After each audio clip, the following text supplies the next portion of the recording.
Aaliyah Morrison's penthouse stretched wide and glassy across the skyline, a sanctuary of light above the noise. At 32, she had built it all from scratch: her company, her fortune, her name. But the email that flickered across her screen that morning dragged her mind back to red clay roads and whispers in locker rooms. Back to the town where she was called too loud, too dark, too much. "Emily Hargrove's been talking, saying you lied about what happened in high school. Thought you'd want to know. No name, no reply address."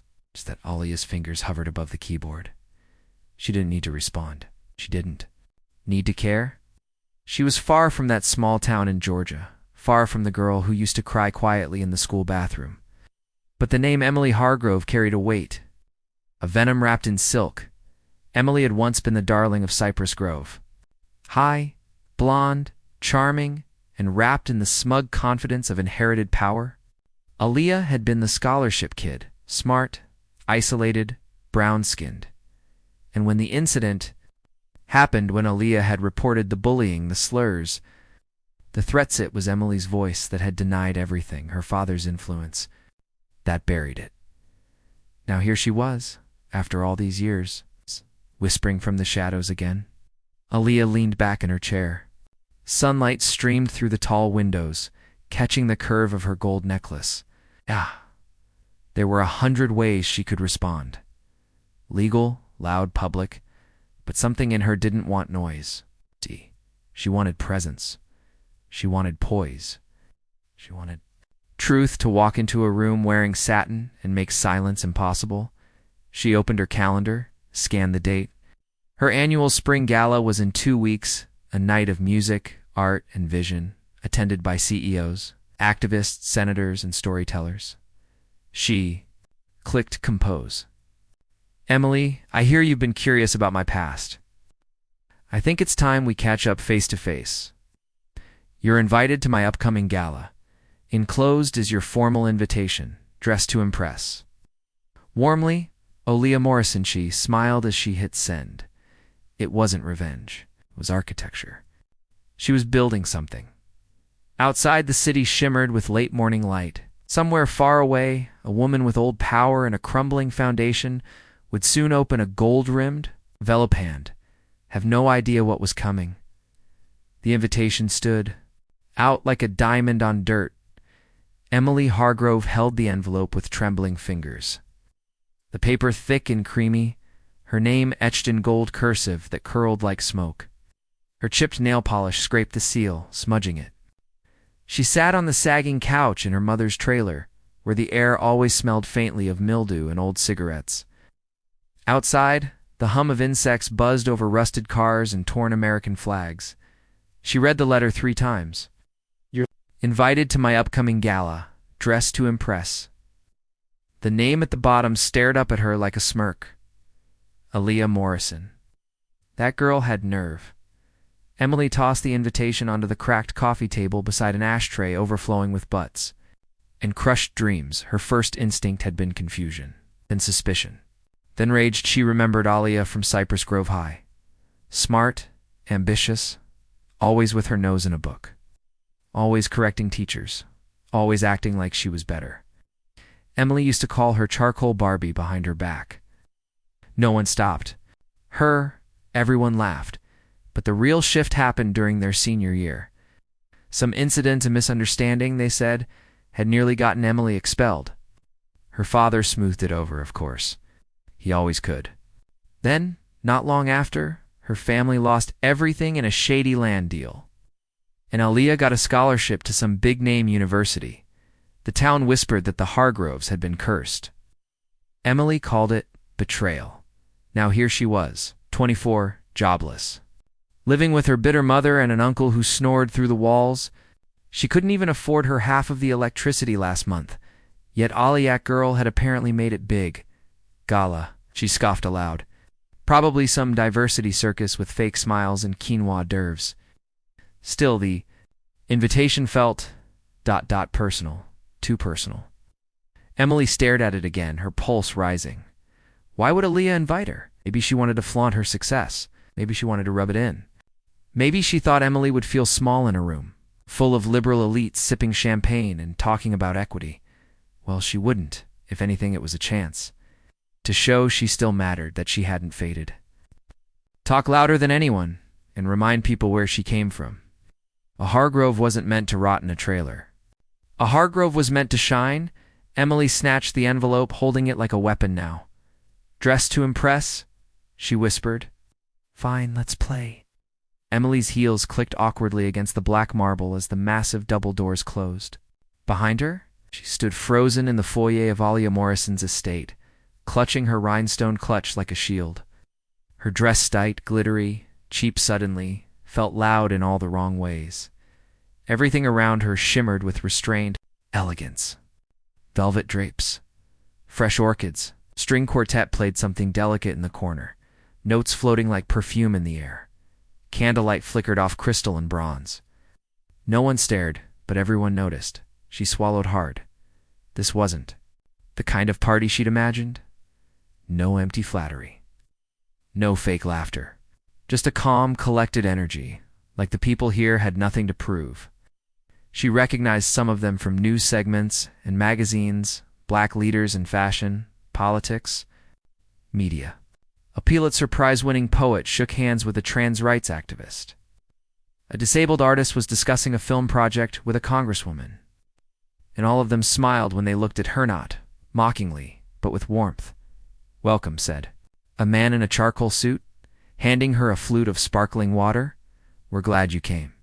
She blinked. Thanks. No one asked her who she knew here. No one seemed to care that her name didn't belong among theirs, and then the room shifted. Hush swept the crowd, like the moment before a symphony begins. All heads turned toward the staircase, where soft lights bathed the top step in gold. Aaliyah stood there, regal and unmoved, wearing a floor-length white gown that clung like silk to grace itself. Her skin glowed against the fabric. Her hair was swept into a crown of curls, her shoulders strong and bare.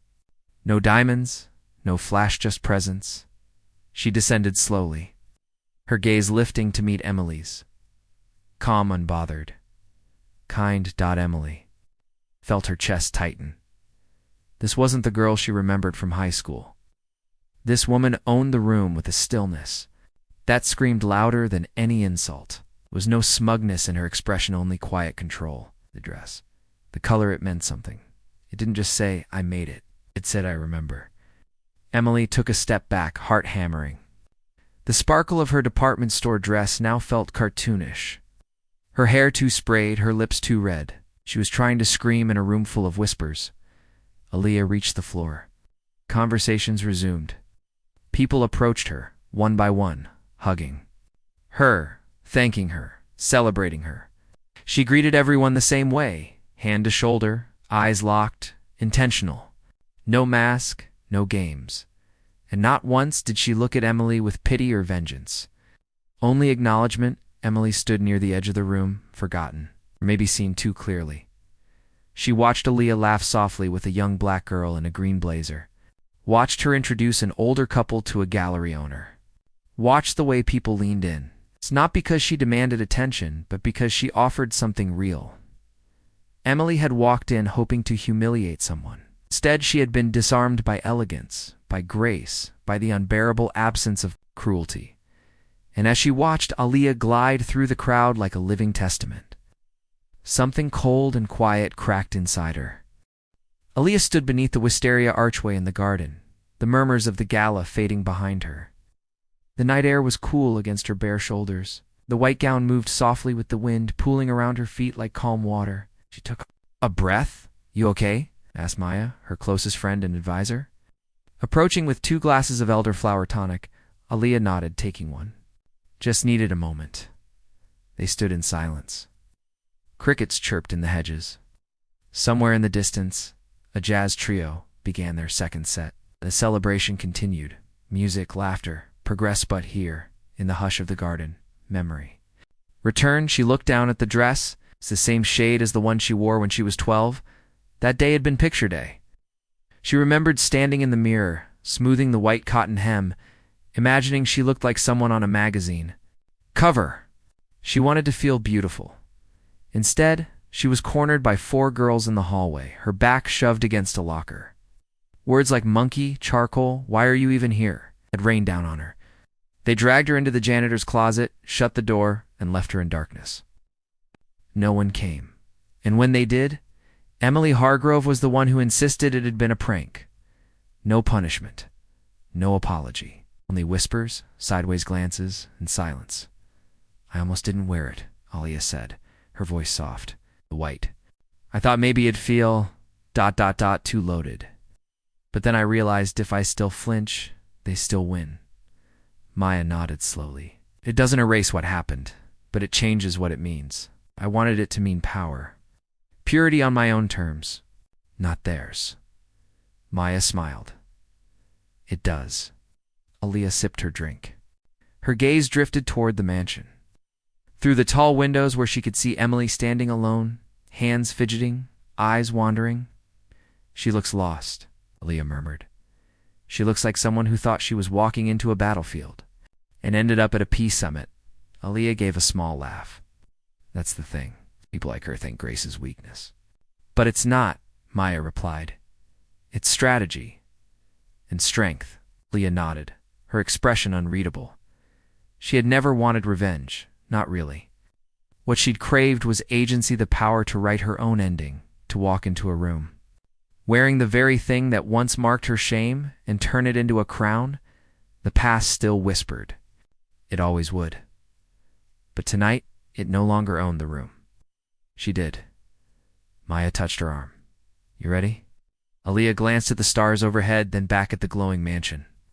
She straightened her shoulders. "Yeah," she said. "Let's go let her see what healing actually looks like." Emily's heels echoed down an unfamiliar hallway as she drifted away from the sound of clinking glasses and measured laughter. The mansion seemed endless corridors spilling into galleries, sitting rooms, small courtyards. She hadn't meant to get lost. Truthfully, she had needed to disappear. The weight of the evening pressed on her like wet velvet. The way Alia had looked at her, without hate, without fear. Just seen her unraveled something she couldn't name.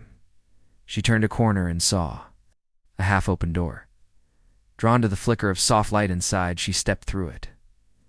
The room was dim, lined wall-to-wall with tall mirrors, some clear, some fogged, some warped. They towered over her at odd angles, catching reflections that didn't match her movements. It took a moment to realize she wasn't alone. The air itself whispered, aisled me through 5 aisles, asked if I could afford it, work, in finance. My son was 6 when he first got called a slur. They clutched their purse when I sat down. I never said a word.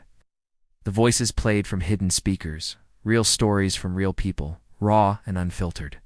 A screen pulsed to life on the far wall. Alia's face appeared calm, composed, standing at a podium, her voice steady. Forgiveness is not erasure, it's resistance. It's reclaiming your humanity without giving your pain a permanent home. Emily turned in slow circles, surrounded by reflections she couldn't escape. One mirror split her face into fragments. Another added shadows beneath her eyes. In one warped panel, she barely recognized herself, and then she saw it. Mirror directly in front of her showed her clearly, but behind her, flickering across the glass, was a younger version of herself. A hallway, lockers, her hand shoving a girl in a white dress, laughter, the unmistakable sound of a door slamming shut. She stumbled back, gasping. The memory slammed into her. I didn't. She whispered, I was just a kid. It was a joke. Even as the words escaped, they fell flat. She saw the white dress now, not a canvas of innocence, shroud of survival, her chest constricted, her knees buckled. Emily sank to the floor, clutching her sides, sobbing for the first time in years, not from shame, not even guilt, but from the shattering realization that she had never been the victim in that story. Her fall from grace hadn't been a tragedy, it had been truth catching up. The door opened gently. A woman entered Dolder in a crisp black uniform. One of the staff. She didn't speak, she simply walked over, placed a cold glass of water beside Emily and sat on the bench nearby, hands folded in her lap. Emily wept without interruption. No reprimand, no judgment, just breath and stillness. In a quiet room full of reflections she could no longer look away from. and somewhere in the distance, the sound of music still played light, unbothered, waiting. The garden was quieter.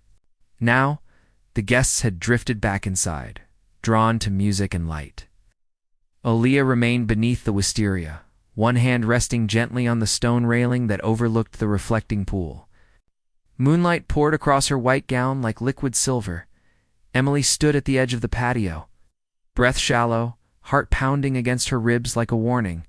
She didn't know how long she'd been watching. After the mirror room, everything had blurred. She'd wandered until she found the garden again, pulled by something both familiar and foreign like instinct, mixed with regret. Aaliyah turned slightly. Sensing her, Emily stepped forward, unsure of how to speak with the woman she once dismissed and now couldn't quite meet the eyes of. She began, the word catching. She swallowed. "Can I talk to you?" Aaliyah looked at her. No smile, no scowl, just quiet recognition, of course. Emily moved closer. Her dress, loud in the ballroom, felt like a costume out here.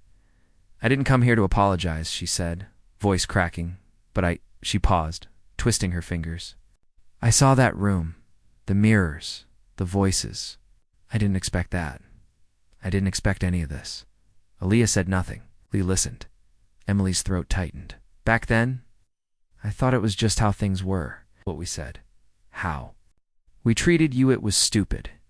It was cruel. But I didn't know it was racism. I just thought." She faltered, shame and pride at war. "I thought I was better, and I wasn't. I'm not." Still, Aaliyah said nothing. Emily looked down. "I'm not asking you to forgive me." "Good," Aaliyah finally replied, voice soft but steady. "Because forgiveness isn't something I owe you. It's something you earn through work, through change, through truth." Emily nodded, biting her lip, but Aaliyah continued. "There's a panel next week. I'm hosting it with a few community leaders, Black women, Indigenous folks, LGBTQ+ youth. People who've carried these stories longer than you've known they existed." Emily looked up. "You can come, listen, learn. You won't be the center of the room, but you'll be welcome in it. If you choose to show up." Silence lingered between them, thick but no longer unbearable. "I'll come," Emily said quietly. "I want to." Aaliyah gave a small nod. "Then start there." She turned back to the pool, her reflection shifting. With the breeze, Emily stood still, the weight in her chest, no lighter, but somehow clearer. There would be no redemption in a single night, no perfect words. But maybe there was something better, a beginning. And as she turned to leave, heading back through the garden, the sound of wind through wisteria seemed to whisper not forgiveness, not absolution, but invitation. The folding chair creaked softly beneath Emily as she settled into the back row. The community center buzzed with quiet conversation, plastic name tags, coffee and paper cups, a hum of anticipation. The room was plain, the stage small, the lighting warm. No chandeliers, no velvet, no fanfare, but there was something sacred about the space. On the stage, banner read, "Truth in the Open," stories of harm, healing, and hope. Emily's white dress was plain, this time cotton, long-sleeved, unadorned. It didn't shimmer. It didn't need to. She hadn't come to be noticed. She had come to listen. Aaliyah was already seated near the front. She wore navy this time, a quiet color that still somehow commanded the room. She hadn't seen Emily enter, or maybe she had. But there was no nod, no greeting, just presence. The panel began. One by one, speakers took the mic. A man shared how he'd been denied housing over and over. A trans woman spoke of being followed. In stores, a teacher described how her son came home asking if his skin made him bad. Every story cut deep not with theatrics, but with truth. When they asked for audience participation, Emily hesitated. Then she stood. Her hands trembled slightly as she walked to the front. The mic felt heavy. "I was one of the people who caused harm," she began. "And for a long time, I didn't know it. I thought racism was violence, burning crosses, words I never said. But I was part of something quieter, colder. I laughed. Excluded. I justified. And I told myself I had nothing to do with what happened next. She exhaled. I was wrong. No applause followed her words. Just stillness, respect. She returned to her seat without looking for Alia, but she felt her there, not judging, not forgiving, just witnessing. And somehow, that was enough. Outside, the sun began to dip below the horizon. As people stood and filed out, Emily remained seated a moment longer. This time, her white dress didn't make her feel exposed. It made her feel honest, not innocent, but ready.